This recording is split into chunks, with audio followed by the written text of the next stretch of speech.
अस्सलाम वालेकुम। Mohammad Iqbal Khan, advocate with new legal lecture.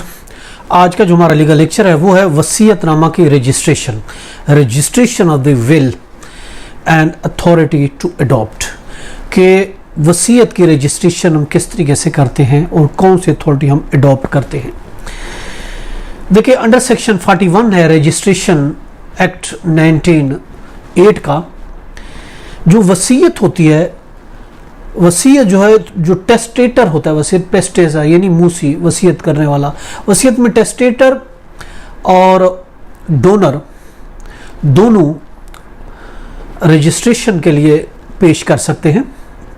या तो टेस्टेटर भी पेश कर सकता है या फिर जो डोनर होता है जिसको वसीयत दी गई है, मूसीला होता है या मूसी होता है, टेस्टेटर होता है, उनमें से कोई भी रजिस्ट्रेशन के लिए पेश कर सकता है। और उसकी रजिस्ट्रेशन वैसे होगी जिस तरीके से दूसरे हमारे डॉक्यूमेंट्स की रजिस्ट्रेशन होती है। वसीयत इसको अथॉरिटी टू अडॉप्ट के लिए जो है, जो रजिस्ट्री करवाने के लिए जिसकी तरफ से पेश की जाती है, उसको इस्तेहकाक हासिल है कि वो उसकी रजिस्ट्री की जाए। अगर रजिस्ट्रार उसे मुतमईन है तो उसको वो रजिस्टर कर देगा। अब पहली बात तो ये है कि वो वसीयतनामा या जो विल है या इजाजतनामा मूसी का, उसका पावर ऑफ अटॉर्नी है मूसी का, टेस्टेटर का, या फिर जो डोनर है, इंतकाल कुनिंदा है, वो मौजूद हो या जैसी भी सूरत हो उसकी तरफ से प्रेजेंट की जाए। दूसरी बात यह है कि अगर जो टेस्टेटर है यह इंतकाल कुनिंदा है तो उस सूरत में अगर उसमें किसी की डेथ हो चुकी हो।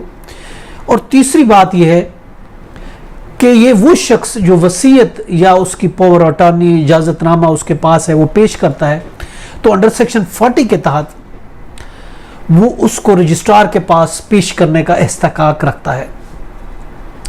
इस्लामी कानून के मुताबिक, अगर हम, ये तो हमने लॉ पढ़ा रजिस्ट्रेशन एक्ट का, अगर हम देखते हैं मुस्लिम लॉ को, देखते हैं इस्लामिक जुरिस्प्रूडेंस को, देखते हैं इस्लामी कानून के मुताबिक विल की रजिस्ट्रेशन की ज़रूरत नहीं है।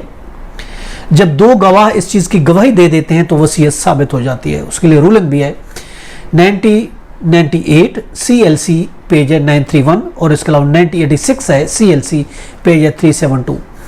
गैर जो रजिस्ट्री है वसीयत की, बाहक वारिस, वो उसका कोई जो इफादा है, उसका कोई बेनिफिट है, उसे ख़त्म नहीं हो सकता। यानी कि कोई गैर रजिस्टर्ड विल है तो वो अपने उसके जो बेनिफिट उसके अंदर है वो ख़त्म नहीं हो सकते। उसके लिए रूलिंग भी है NLR 1999 सिविल पेज है 611। क्योंकि ज़रूरी नहीं कि विल को, वसीयत को रजिस्ट्रेशन के लिए पेश किया जाए। इसमें के लिए रूलिंग भी है 1998 SD पेज है 138। अगर वसीयत रजिस्टर हो तो ऑफ कोर्स उसमें कोई शक नहीं किया जा सकता, वो एक अथेंटिक डॉक्यूमेंट होगा। उसके लिए सुप्रीम कोर्ट ने ये डिक्लेयर किया है 1994 SCMR पेज है 1975। उसमें यह कहा है कि अगर वसीयत रजिस्टर्ड है तो उसमें कोई शक व शुबा की गुंजाइश नहीं होती। हाँ, अगर अनरजिस्टर्ड है तो उसमें शक व शुबात की गुंजाइश हो सकती है। यह था हमारा आज का लीगल लेक्चर कि रजिस्ट्रेशन ऑफ द विल। इसके साथ इजाजत देकर फिर मिलेंगे। Have a nice day. Allah Hafiz.